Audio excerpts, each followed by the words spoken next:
Hello friends, welcome to our channel. ఈరోజు మనము గౌతమ మహర్షి గురించి కొన్ని విషయాలు మాట్లాడుకుందాం. ఒకసారి సృష్టికర్త అయిన చతుర్ముఖుడు సరస్వతీదేవిని మెప్పించడానికి అహల్యను సృష్టించాడు. నా హల్యతి ఇది అహల్య అంటే ఎందులోనూ అరకొరలు లేనిది, సాటి లేనిది అని అర్థము.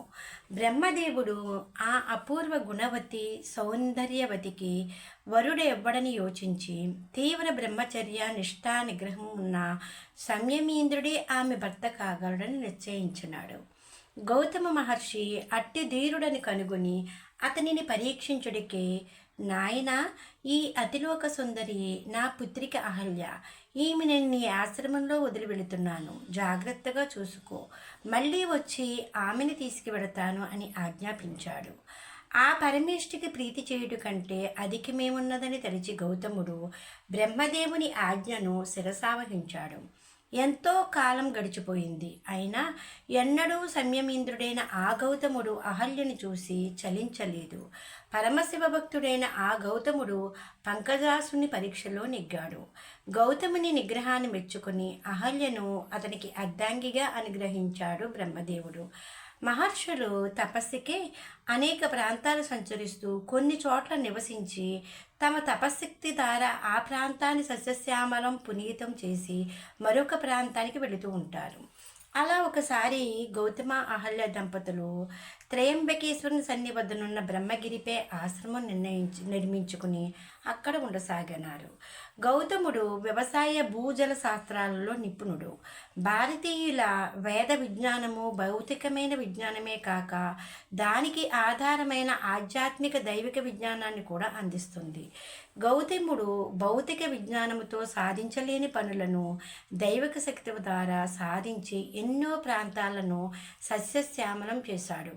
ప్రకృతిని శోభించకుండా వివిధ రకాల కాలువలు, జలాశయాలు నిర్మించి ఎందరినో ఆదుకున్నాడు. ఇలా ఉండగా ఒకసారి ఆయన ఉన్న ప్రాంతంలో క్షామము వచ్చింది. యోగీశ్వరులు తప్ప మిగిలిన వారంతా ప్రాణాలు కాపాడుకోవడానికి తలా ఒక వైపుకి వెళ్ళిపోయారు. దయాళువైన గౌతముడు ప్రజల పశుపక్షాదుల బాధలు చూడలేకపోయాడు. అనివార్యమైన ప్రారంధాన్ని కూడా మార్చగలిగే శక్తి తపస్సుకుందని తెలిసిన గౌతముడు 6 నెలలు వరుణుదేవునికే తీవ్ర తపస్సు చేసినాడు. గౌతముడు పరోపకార బుద్ధికి మెచ్చి వచ్చిన వరుణుని గౌతముడు వర్షాన్ని ప్రసాదించమని కోరినాడు. అప్పుడు ఆ వరుణుడు, ఓ మునీంద్ర, కాలధర్మమును అతిక్రమించి వర్షించలేని కదా, మహాకాలుడైన ఆ పరమేశ్వరుని ఆజ్ఞానుబద్ధులం మేము. జీవుల పాపపుణ్యాలను అనుసంధానము చేసి ఆ మహేశ్వరుడు మా ద్వారా ప్రకృతిని శాసిస్తాడు. ఇప్పుడు కొంతకాలం క్షామం తప్పదు అని అన్నాడు.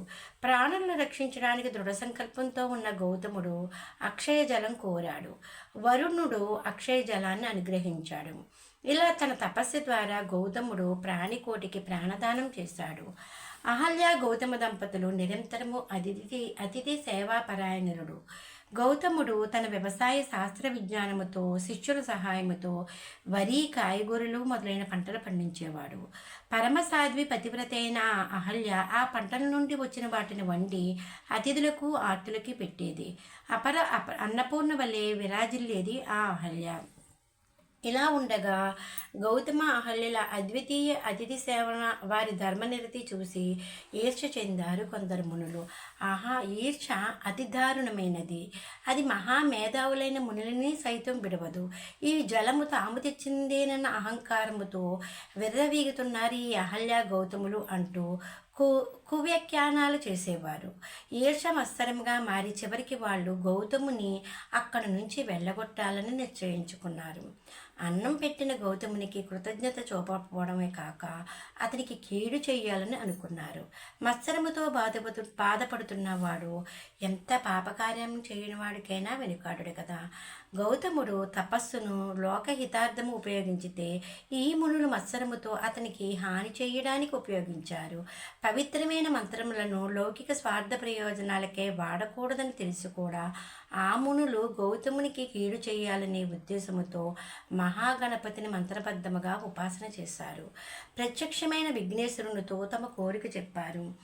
ఆ వినాయకుడు ఆశ్చర్యపడి, అవురా ఏమి చిత్రము, ప్రాణదాతికి ప్రత్యుపకారం చెయ్యకపోగా అతనికి అపకారం చేస్తున్నారే, ఇట్టి కృతజ్ఞుల పాపానికి నిష్కృత ఉండదని తెలిసి, నాయనలారా అపకారికి ఉపకారం చెయ్యమని మన శాస్త్రాలు ఘోషిస్తుంటే మీరు కనీసం కృతజ్ఞతా ధర్మాన్ని కూడా పాటించటం లేదు ఎందుకులో, ఈ ప్రయత్నం మానండి, కృజ్ఞతకు మించిన పాపం లేదు అని హితవు చెప్పాడు. స్వామి, నువ్వు నిజంగా మంత్రబద్ధుడివే అయితే మా కోరిక తీర్చు అని సమాధానం చెప్పారు ఆ మునులు. ఎవరి కర్మకు వారే బాధ్యతలు అటులనే అగుగాక అని అంతర్ధానమయ్యాడు మహాగణపతి. గణేశుడు ఒక మాయా దేనువును సృష్టించాడు. అది గౌతముడు పొలాన్ని పాడు చేయసాగినది. పవిత్రమైన గౌమాతను ఎన్నడూ అదిలించరాదని తెలిసిన గౌతముడు ఆ మాయాదేనుని పక్కకు పంపాలని గడ్డి పరకలు తీసి గోవుపై వేశాడు. దానికే అది మృతి చెందింది. గౌతముడు దుఃఖిస్తూ, పరమేశ్వర, నేనేమి అపరాధం చేసినాను, గడ్డి పరగలు తగిలి గోవు మృతి చెందిటి ఏమి, నన్ను ఈ ఘోరమైన గోహత్యాపాతకం నుండి రక్షించు స్వామి అని ఆక్రోశించాడు. ఇలా బాధపడుతున్న గౌతముని చూసి ఆ మునులు, గోహత్య వంటి మహాపాతకం చేసిన మీరు ఈ పవిత్రమైన ఆశ్రమంలో ఉండకూడదు, తక్షణం వెళ్ళిపోండి అని తోలనాడి రాళ్ళు విసిరి వెళ్ళగొట్టారు. మహాపాపము చేశానే అనే దుఃఖంతో గౌతముడు, అహల్య ఆ ప్రాంతం విడిచి వెళ్ళిపోయారు. సకల ధర్మ సూక్ష్మాలు తెలిసిన ఆ గౌతమ మహర్షి ప్రాయశ్చిత్త విధానం తెలుసు కూడా పండిత మండలిచే ఆమోదముద్ర వేయించుకోవాలనే ఉద్దేశంతో క్రోశ దూరం వెళ్ళినా తిరిగి వచ్చి తనకు అపకారం చేసిన మునులకు నమస్కరించి, అయ్యా, నా పాపానికి ప్రాయశ్చిత్తం ఉపదేశించండి అని ప్రార్థించాడు. గౌతమ చేసిన తప్పు చెప్పుకుంటూ వృద్ధికి ముమ్మార్లు ప్రదక్షిణము చేసి ఇక్కడ మాసవ్రతము చెయ్యాలి, లేదా ఈ బ్రహ్మగిరికి 101 మార్లు ప్రదక్షిణం చేసి కోటి పార్థివ లింగారాధన చేసి గంగా స్నానము చేయాలి అని ప్రాయశ్చిత్త మార్గాన్ని బోధించారు. గౌతమి మహర్షి అటులనే చేశాడు. అప్పుడు పరమశివుడు సంతోషించి, నాయనా గౌతమ, నీవు ధన్యుడివి, ఆ జన్మ శుద్ధుడివైన నీకు పాపము లేదు, ఇదంతా ఆ మునుల కుతంత్రము, ఈ కృతజ్ఞులకు ప్రాయశ్చిత్తం లేదు, వీరు భ్రష్టులే వేద మార్గాన్ని వదిలి నాకు దూరం అవుతారు, వీరి వంశంలోని వారంతా పతితులవుతారు, వత్సా ఏదైనా వరం కోరుకో ప్రసాదిస్తాను అని అన్నాడు. కరుణామయుడైన గౌతముడు, స్వామి, ఈ మునివరులు నాకు ఉపకారమే చేశారు, వీరి వల్లనే కదా నేడు నాకు నీ దర్శన మహాద్భావం కలిగినది అని అన్నాడు. పరమశివుడు గౌతముడి క్షమాగుణము చూసి సంతోషించాడు. స్వామి, లోక కళ్యాణార్థము గంగను ప్రసాదించు అని కోరాడు గౌతముడు. పరమశివుని సంకల్ప మాత్రాన ప్రత్యక్షమైన గంగా భవానీని స్తుతించి గౌతముడు భాగీరథివై ఉత్తర భారతమున అనుగ్రహించినట్లే గోదావరివై దక్షిణ భారతాన్ని, ఆంధ్రభూమిని పునీతము చేయి తల్లి అని ప్రార్థించాడు. గంగాదేవి కోరికపై స్వామి త్రయంబకేశ్వర జ్యోతిర్లింగ రూపుడై గోదావరి నదీ జన్మస్థానంలో అవతరించాడు.